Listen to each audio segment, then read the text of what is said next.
G'day guys, mailbag review for the Flemington meeting just gone and the week that was. Long week. Big week. Long week. So we lost in Perth. Pete lost about 10, well he says 7, but we'll say 10 to be safe in case we miscalculate. I think he had 3 seconds and 3/3 on a day that we had every favourite won. So bad day for bookies. for not a complete strip. Yeah.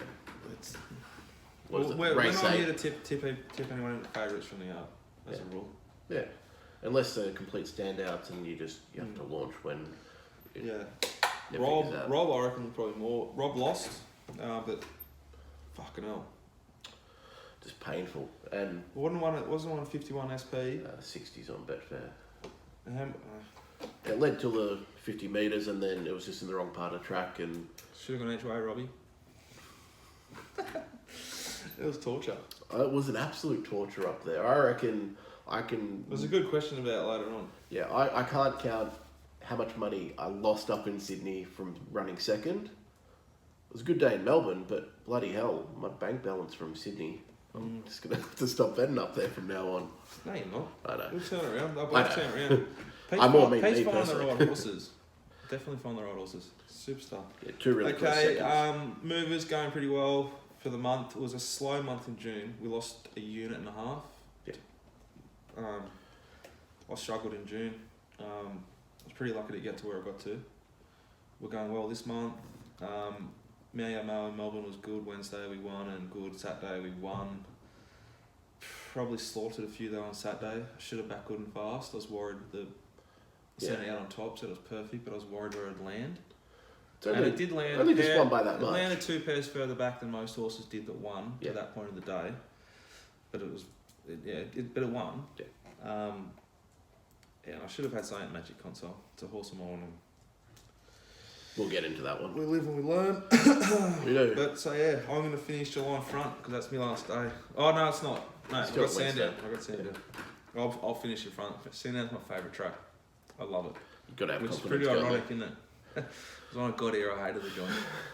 I still am not a massive fan of the walk around from if you want to be inside to get into the general area. But other than that, it's pretty good. I don't go in there. Just have to have a beer after it sometimes. Depends if it's a really cold day or not. Because they shut off the bar. Although they've got the upstairs area that we've learned about now, so that's okay. Yeah. The saintly area or whatever it is. That's right. Hang. Yeah. When it's too cold. Smart moves. All right. You want to knock out some Twitter questions? Yeah, got a few today. Will Knowlesy be playing at the Cox Plate? What's he done? I don't know what he's done. I think he did some. I had to Google this because I did not know, but supposedly he's had a Walshy type rant. So racist tirade. A little bit, something like that at one of his shows, and he's not the most popular guy. A little bit of homophobia sprinkled in there. I'm not gonna say yes or no because I don't know too much about it. I don't want Knowlesy suing us. I mean, he seems to stop bloke her daddy to do that. He just take us to the Crazy Horse. This is Shannon Knoll, the Australian Idol guy. Yeah, the guy who got arrested outside Crazy Horse in Adelaide. What's Crazy Horse? That's their decent strip joint. Oh, you're a grub. Yeah, I don't think Knowlesy will play, but I don't care. Yeah, I suspect he will not be there. Greg. Nature Strip. Yeah, so Greg's asking, is the horse too hyped or is he the real deal? And then I guess going on to say, why don't we start start the Everest? Why don't we just leave that and do it while we do the race? Yeah, that's a good idea. Because I think we need to go further We've into had that a couple of emails and a question on Twitter about your little article on Lloyd Williams. Yes. Is he just setting them up to look after it, to try and limit the weight allocated to his runners in the Melbourne Cup? The Williams stable, he's obviously not the trainer. So Liam Howley, the trainer. The short answer is Lloyd the past 2 years has played the game of weights. He consistently comes out to the media and plays a game to try and get his horses better handicapped. I don't doubt... What sort of like weight is he going to save? Like a kilo or something? You got to look at the last 10 years. Only one horse has won with over 54.5 kilos. That was Protectionist with 56.5. And the last one to win before that was Maccabi Diva in 2005 with 58.5, I believe it was. So the stats don't lie that horses generally down in the weights are winning it. But that being said, I think Rekindling, if they give it 56.5, which I think would be fair, it can win. What did I have last year? 51.5. 51? Yeah, because it was a Northern Hemisphere 3-year-old, 4-year-old. What, so it goes up 5 kilos for not racing again in the best... Well, that's the thing, that it will probably be 55 to 56.5, I'm not sure. It seems wrong to me, but I don't really give a shit. It depends if they bring Order of St. George over. So I think tactically they have to bring Order of St. George over this year, just to keep all their other runners down in the weights. Like what Waller does in Sydney. Yeah. I mean, Order of St. George is the #1 rated stayer in the world. They haven't brought it over the past 2 years because it's been weighted out of it. I think it'll probably get half a kilo to a kilo less this year because it didn't win at Ascot after blowing up in the yard and having a really slowly run race that didn't suit it. So whatever it does in between now and then, I don't think it's going to affect it, and I think it'll be fairly weighted considering, and I think that'll push down Rekindling's weight, Johannes Vermeer's weight, and more importantly Latrobe, who was their stayer who won. I couldn't believe the prices that you were quoting in your article.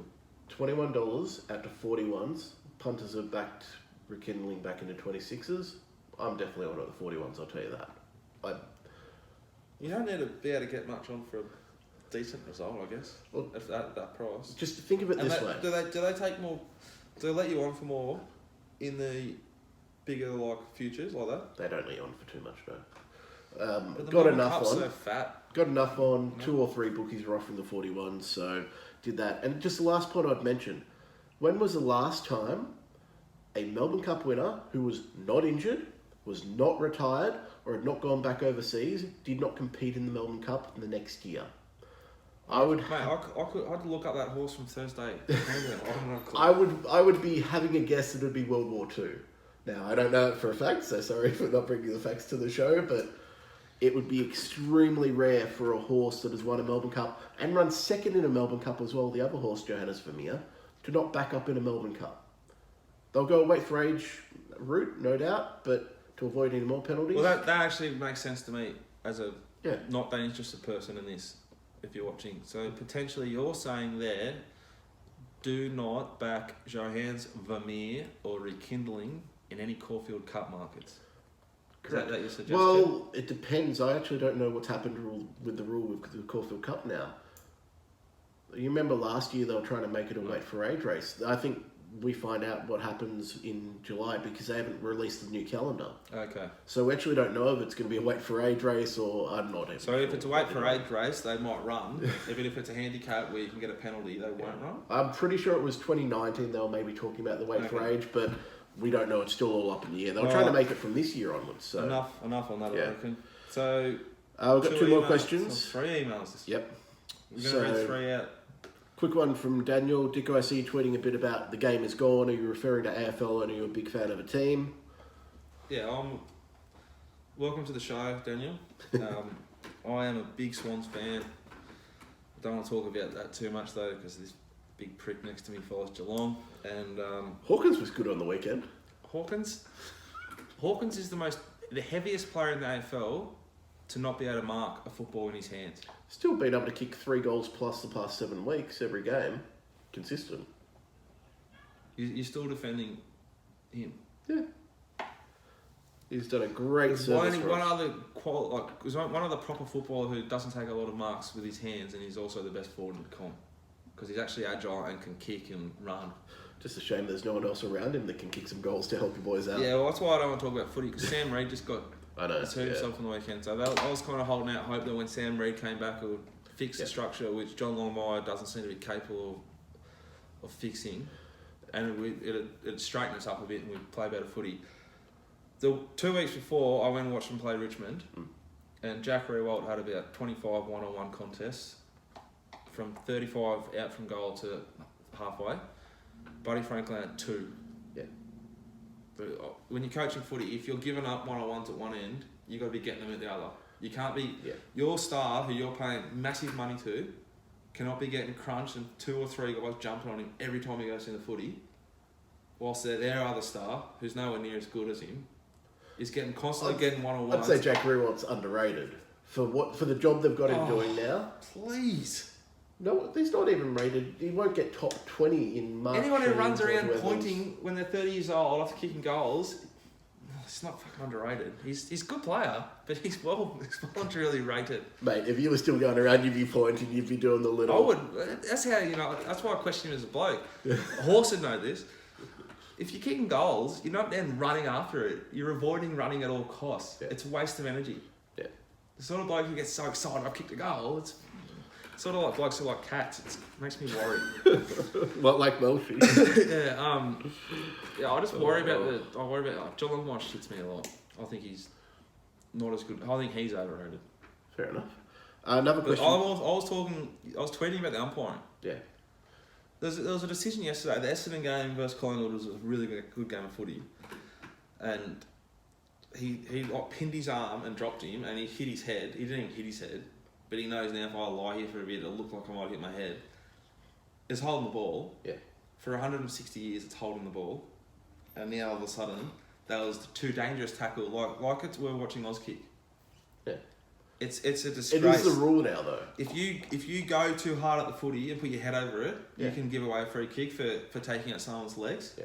And if you go and win the football, if your intent is to win the contested footy, you might get done for holding the ball. Yeah. It is it's so cooked. It's the state of the game now. It's not great to watch. I agree on that. Yeah, but the way the umpires don't get paid enough money. There's not enough money in it. Yeah. Because they're constantly disappointing. But if it's any other business in the world, what would you do? You'd recruit better people with more cash. But none of us understand that. Everyone who watches footy for a long time gets the shits with how it's officiated, but the rules constantly changing. Yeah. They were struggling to officiate it 3 years ago, now they're making it even harder. I'm the biggest umpire whinger there is when I'm watching my own team, right? So no question about that. But I have to agree, when I'm watching other teams play, I'm just looking at going, shit, I'm glad that's not my team that's happening against. This 50-metre thing is just... It's just common sense. If you want to do this stupid rule where they come inside the protected zone, make it a 25-metre penalty, a 20-metre penalty. 50 metres is too harsh, and it changes the momentum of the game. It is very harsh, especially football's all about momentum, in my opinion, and the stupid decisions influence momentum too much. What I'd love to see is, instead of them giving a free kick count as well at the end of the game, where they say 27-17, give us a free kick count like they used to, where it says 5 free kicks inside 50. Versus 2, because I tell you what, a free kick inside 50 but that's is what worth I'm saying. 2 outside. There should be a free kick count on the 50-50 calls. Yeah. Like when it's just someone gets their head taken off, that's just, that's in one column. Yeah. But these 50-50 dodgy calls that consistently go one way, that's what upsets everyone. Yeah. And you need, in this day and age, you need the momentum. It's nowhere near... Have you watched any World Cup? Yeah, I've watched a fair, but I haven't watched a minute. Really? Don't give a shit. I reckon it is the worst sport. I was cast on Sunday because I stayed up watching the England game. Oh, fuck. I'm going to England in 7 days. God help me if they win. Just hope they're knocked out by then. I hope they're in, and whoever they're playing, I'm going to go buy a jersey and go to a pub in London. Oh, I would not be doing that. Well, I will be. Get a couple of rockets in me and... Speaking of goodness is real cheap. Speaking of taking the piss, we have a question from Ross. Is Jono, as in Jono Walsh, a racist, or are you guys just taking the piss on the show? Jonathan Walsh is one of the most interesting people I've ever met. Yeah. I love him.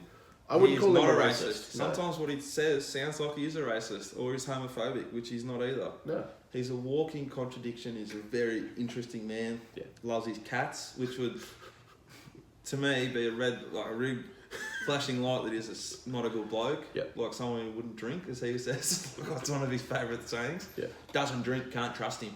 That's a fair call. Same with cats though, and you can trust Walshy. No, he's a good man. He's not a racist. Everything he says on the show is tongue in cheek, and I hope it doesn't offend anyone. Yeah. Question from Peter. The wind and track conditions seem to really affect many runners and my confidence in betting at Randwick and Flemington on the weekend. After a few races, should I put my chips down and simply folded for the day? Or in these type of situations, should I be betting harder knowing that there's an advantage? For example, at Flemington, the leaders were 0 hope. I 100% think it's a time to really, really bet up. On and especially in play betting and more lane. Yeah. But it was so obvious.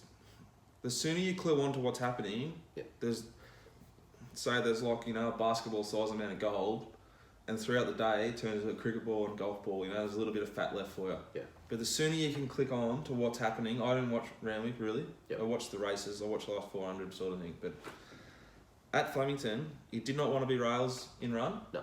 And you didn't want to be leading, more so because you're getting the breeze, rails in run, and you're facing the breeze. Yeah. You couldn't win. But you could win. Nature Strip won. Well, that's... Aussie's Choice almost won. It's a fucking enormous run. Yeah. But you just... It can eliminate half the field. Like Silence probably ran a good race. I think it did. But it was always going to be rails in run. Yeah. So I penned it. Like you can pen good horses because of where they're going to land. And then once they're in the run, you can pen them. Or fuck, that's not where I thought it would be. You might be able to chop out or something. Yeah. But any sort of weather, wind, rain or wind, weather that allows you to pen 2 or 3 more horses in the market, that's when you get every opportunity to really go hard. Yeah. I would say Randwick, just as an example, the final 3 races, this is top of head, and I'm not 100% sure on the exact prices they hit, but there would have been the final 3 races, at least 5 runners that should have hit $2 or less that were not on the outside. And that's where the runners, the winners... So it's in-play laying. Yeah. Like, Princeton Spirit was heavily backed on Saturday. Did you want to be on it once you hit the lead? No, it's the most backed horse all day. Like, so you can just start laying that, and then you could back every horse in the line that's got cover. That's hindsight. I didn't do that. I slaughtered the last race. But I backed every horse on the inside. Yeah. I don't know why. I didn't even have Camdus on my sheet, so...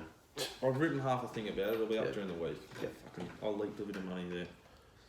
But I'd really, really get excited. I went to Sandown, Cranbourne, Bendigo and Flemington. Yeah. And sort of what got me to finally get... Like, I was always keen to go, but when there's wind and rain around, I get heaps keener. My prime example of that, of what you're just saying there, is you remember... It's probably 5 weeks ago when Shane was down, but Cranbourne is a prime example. You had to be on speed, and you had to be the inside 2 pairs. It was as just, a rule, it changes with tempo and stuff. But of course.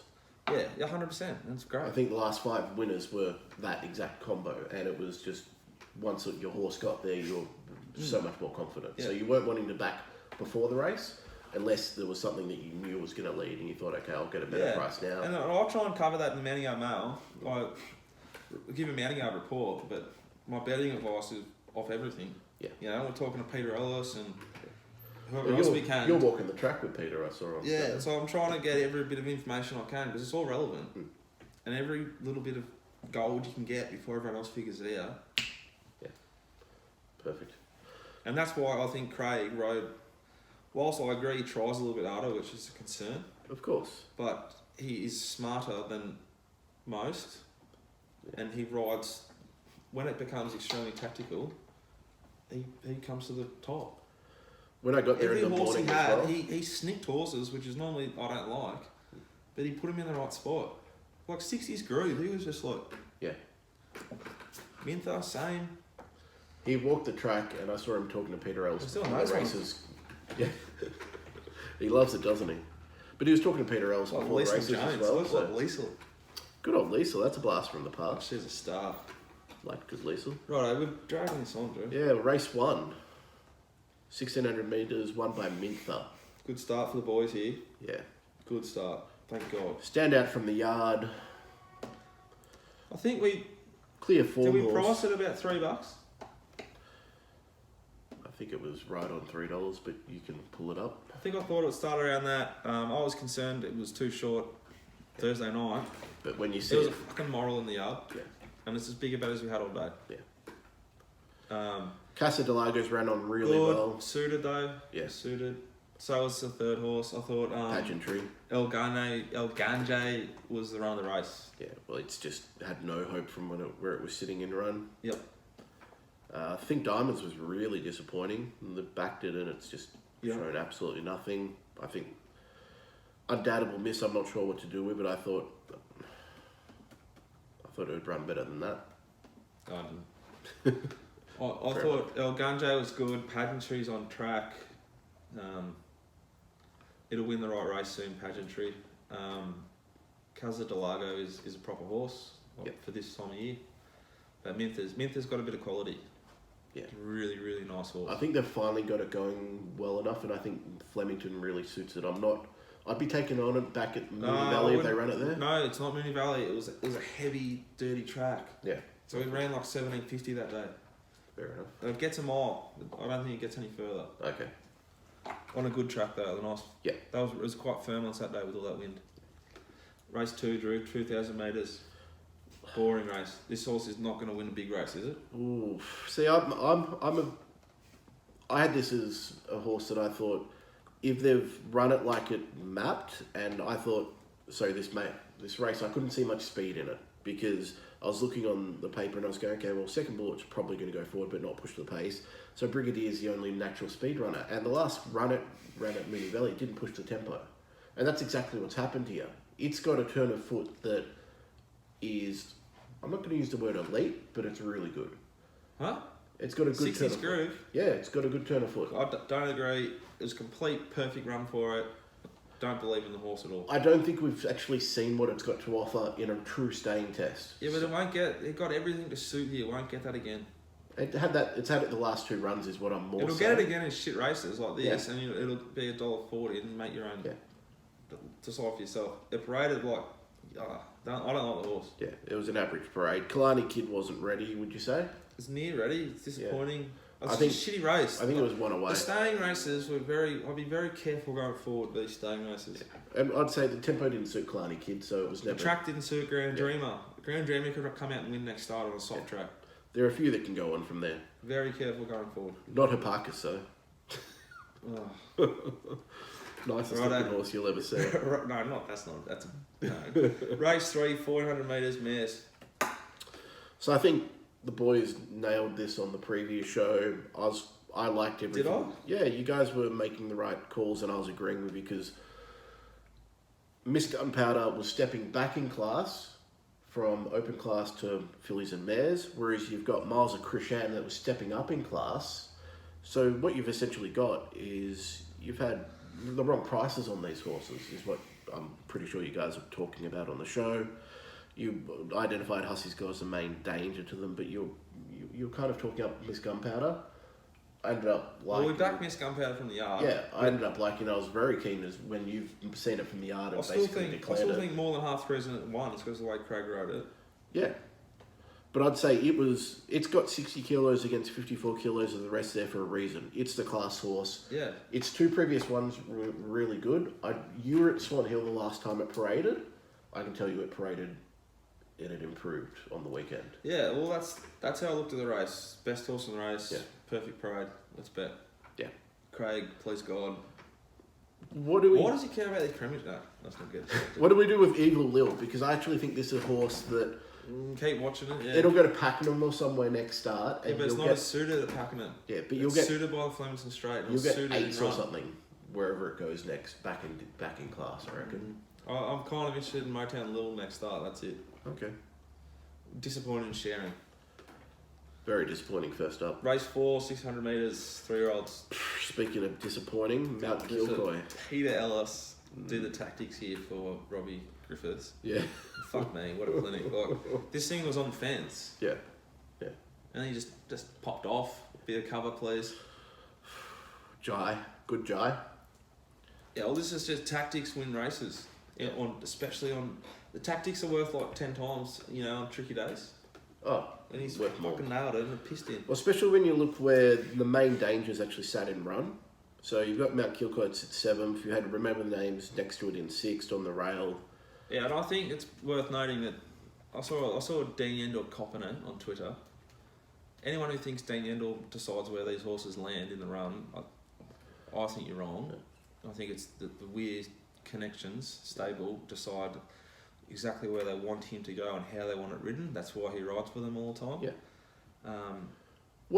So here's my question as well. People are also blowing up that he went too late on it. It's only race 4. I'm going to say... It's race 4. We've had a 2,000 metre race, and it's no. This is what I was trying to say before. It's not crystal clear yet what you want to be doing. And the headwind was bloody hard. Like, we were there all day in the wind and we were getting blown away. Yeah, so he had my computer's nearly fallen off. He had cover from the wind, but the track's quite firm, so it's hard to make ground at the same time. Yeah. It was a tricky one to figure out. Yeah. I thought Kilcoy was enormous in the yard. Fucking nice horse. It's a really nice horse. Remember the name was disappointing, but it was Rouse and Run. This horse, Come On Carl, at 100 to 1, actually, I looked at it from the outer side. This thing's not hopeless. Not one of mine. Yeah, but it's run fifth in a race that it shouldn't be in. Goulos has run the race. Yeah. Gallegos. Well, it shouldn't have been able to finish where it did. Rod Gallegos. Yeah. I'm just stunned that Come On Carl's finished 0.75 lengths off Remember the Name, you know? Yeah, where's the win? Yeah. Race 5, Drewy. Fuck, another mile race. Another mile race, two-year-olds. There's a few on the day, though. This horse is a really nice horse. It's got one probably left in it this prep, in my opinion. But they might spell it now because it's a really nice horse. Where do they go with this? Guineas? I'm not sure, probably. Impressed with the run of Scottish Rogue. It went better than I thought it would. Again, like Goldie Fox, I'll be very, very, very careful backing it next start. Inept Tactics. Yeah. They're all bagging Chris Parnham, Slaughter of the Day and stuff like that. He gets told where to put the horse. Yeah. Beyond me. I'd say I think Scottish Rogue is better than a lot of people gave it credit for. I think it's proven it there. It seems a bit versatile. Like, yeah. Is it on that was they've come into the day, and credit to the stable for tactics. They've said we're not going to lead, we're going to ride it with cover, and that. Oh no, I think Craig would choose what he's doing. Okay, but they at least let the punters know. That's all I want to know. It's like Craig and D Oliver. I think maybe D Lane. Yeah, they're the only ones that will just do whatever the fuck they want. Yeah, they'll have their say. Most of the others just do as they're told. I think this Good and Fast is a group horse. I'm not saying it's a Group 1 winner, but I think if it goes to the Guineas type races, it's a nice horse. It'll be competitive very much. Time will tell, Druzy. Race 6, 2600 metre race. I don't want to talk about this. Is boring. Simply. Dane Hustler's run 4th. Yeah, they've run on. Dane Hustler's run 4th. Choices set up a stupid. Dane Hustler's run 4th. Yeah, it was a 2600 metre fourth. race. That's a 3200 metre horse, so it was suited by the staying tempo, really. Where are any of these horses going? Not very. You can far. follow the winner. Where's it going? It's got plenty to come. I spoke to Warren Huntley after the race. We both thought it was fat. Okay. But we're just is that good, you know? It's very good. So that's Falago. Falago. Race 7, here it is. The Creswick Series final. 1200 metres for 3-year-olds and Nature Strip. So we both laid this before the race, let's be honest. Could have got out though, could have made a profit. Of course. But I wanted to take it on knowing that the final 200 metres, it'll have been going into a hard headwind. Yeah. It's the type of horse that you can't restrain because it's going to be given its all. And you know it's going to do that. I think it was a perfect ride by D Lane. Yeah. If anyone else rode it, I reckon we're a chance of it getting rolled. Yeah. He had like pretenders in the first line behind him who were facing the wind as well. Yeah. And he dropped him at the 400 and he pinched a gap on the field that was They've been beaten 4 lengths, 5 lengths, 9 lengths. Yeah, he pinched that gap at the 400. I think this win is seriously impressive. Yeah. I did not lay the horse because I don't rate the horse. I just rated the horse $1.55 chance, $1.60 chance, not $1.20. Yeah. On the previous show, I said I didn't want to lay it, but with the way the headwind was playing, it picked up, I reckon, for that race. What it did on Saturday, no other horse went near doing. Yeah. Oh, it's a good horse. I don't know how good it is, and I don't think you need to worry about or waste your time talking about, is it an Everest horse or is it a group horse? Who gives a fuck? Like, when it goes in next start, we'll just do the formal bet. Yeah, so I'd say I like to cover it because everyone's covering it. There are people having opinions who weren't even there on Saturday that don't know what that headwind was and what it did, which frustrates me. It's kind of like the Michelle Payne thing during the week. She wasn't actually at Sandown. Now, I respect... We're not bagging Michelle. No, I respect her right to have an opinion, and it's ridiculous that she's been fined for having... She got fined? She got fined $500.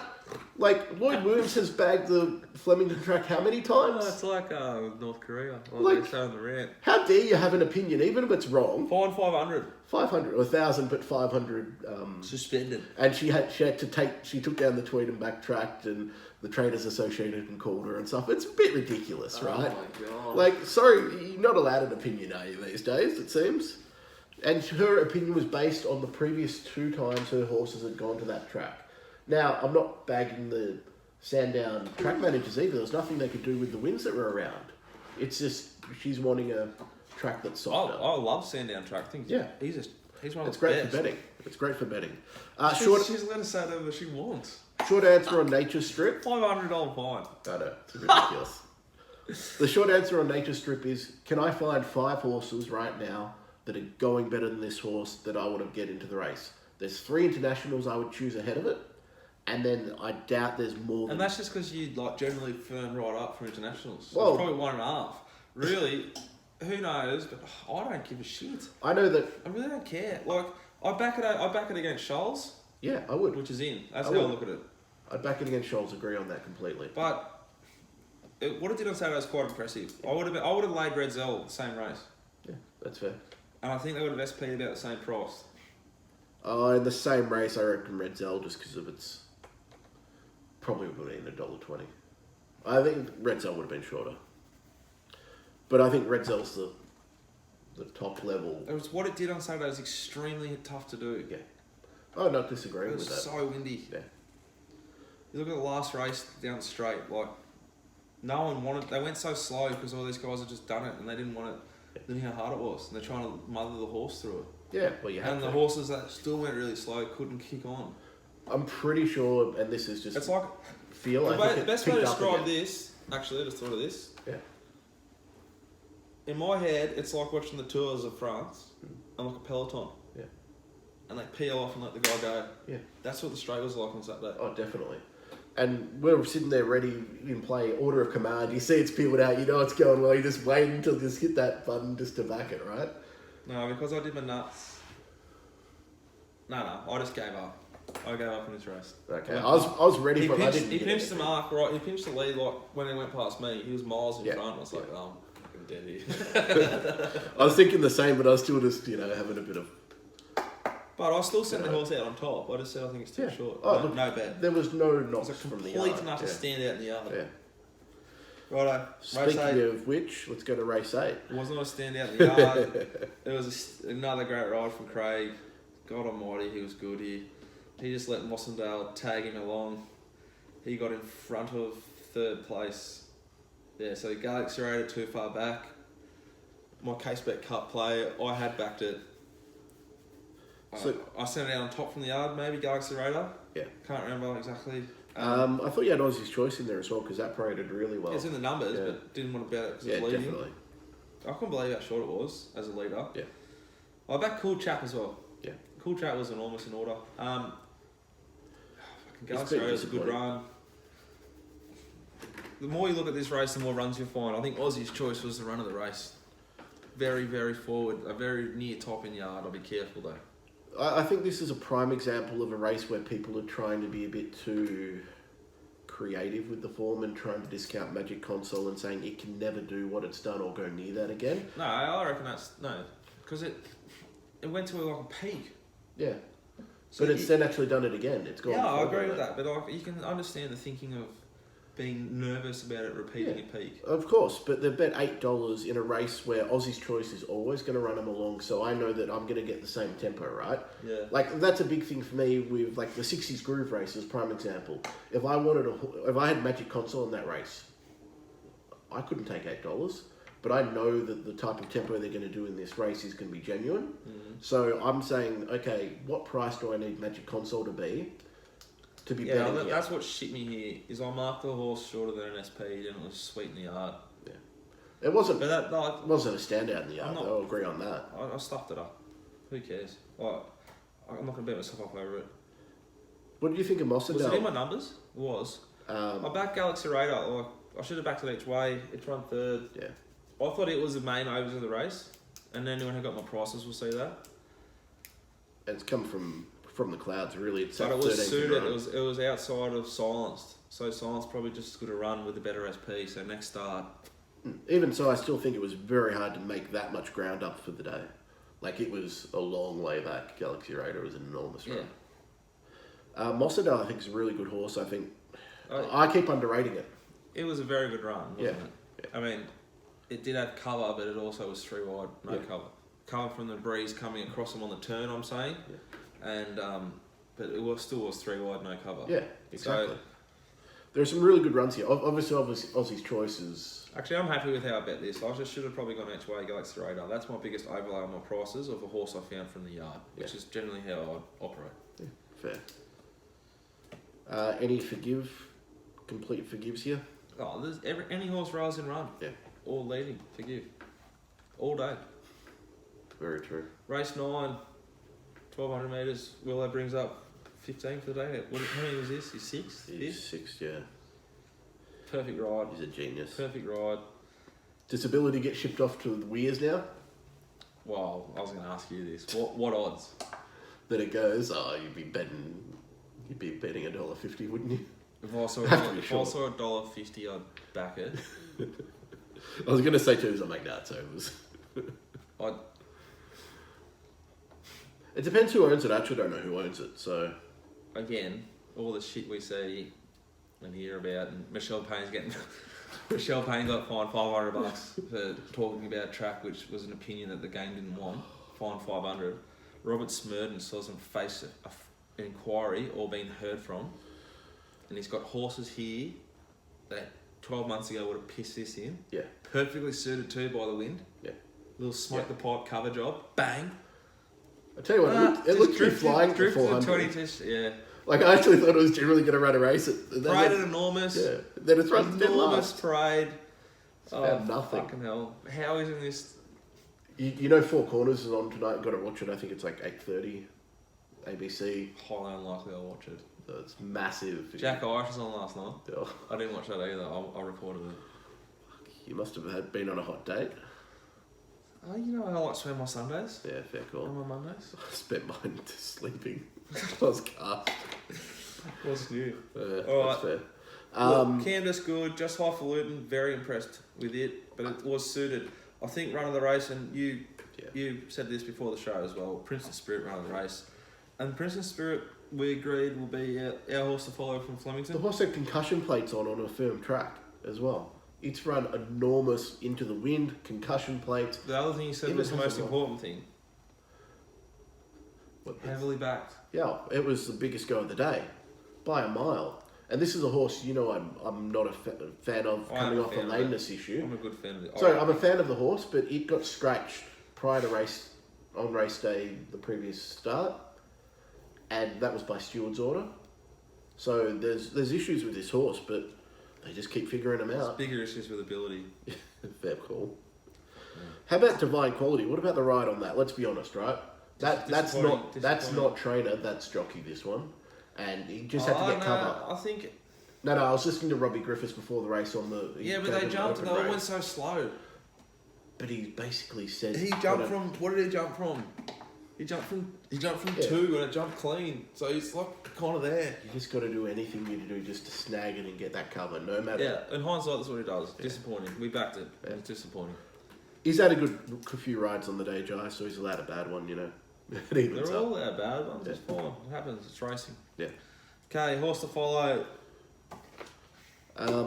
Princess Spirit. Yeah, I'll be interested to see where they go next with Princess Spirit, if they keep the concussion plates on. Anything else for you? I think Evil Lil, I'm really keen to see it go back somewhere. I would say I'm not going to drop off Kalani Kid if it gets a run race with a bit of tempo on. I think it'll be better for the run. Okay. I'm Princess Spirit, and then from Bendigo on Friday, I thought Judicious. Going wide. Mick Kent, I was there. Yeah. For Mick Kent and Chop King Jr. rode it, it won. Yeah. Paraded really, really well. Okay. I've written about it. I haven't got so much out of it, but I leaked more than most of it. You play. Say I was up X. Yeah. I lost almost all of X by the end of the day. I only just covered, as Walshy would say, expenses. As we know, you can't win every day. Eduardo? Yep. Edudo? How do you say that? Eduardo. It won on Wednesday at Sandown, race 7. Yep. It won really impressively. No horse won sort of the way it won at Sandown. Paraded really well. We had a good bet at it in the on the Mountie Mail. I think it's a really smart horse. That's his second only start, come from a maiden. where it run the fastest sort of sections there at Maui on a heavy. Yeah. It's then gone to Sandown on the wind and done that. It could be pretty smart. Good She's an horse. unknown sort of trainer, but we'll see what happens. Okay, week ahead. First one, before we get to the week ahead, quick one on Flemington in general. Like, in terms of what we're dealing with facilities-wise, we're big up to Sandown, right? What do you mean? Flemington's got to be the opposite of Sandown at the moment, like, in terms of what the public have to deal with in terms of on track. We've got $100 million going into a stand that only members are going to be able to use. Well, I think it's pretty odd. Flemington has decided, and it's probably going to work, the only way to enjoy Flemington is to become a member. Yeah.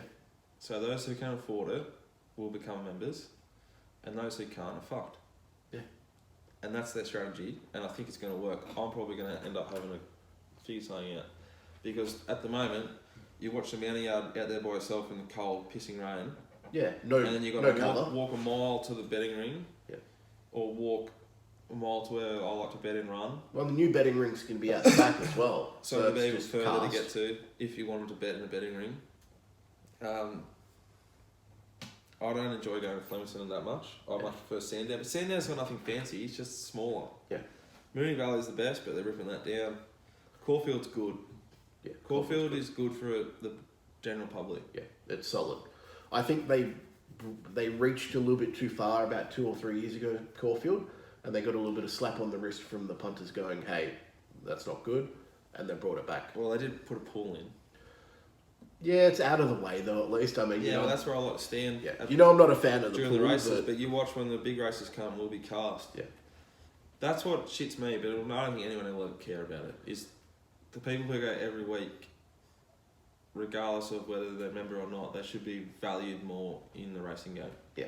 And Yeah, treated better. Well, instead they charge you to $10-20 to get in on a meeting where there shouldn't even be a charge because you're spending $30 on food. Well, and through our business, we're generating turnover. Yeah. No one gives a fuck about No. it.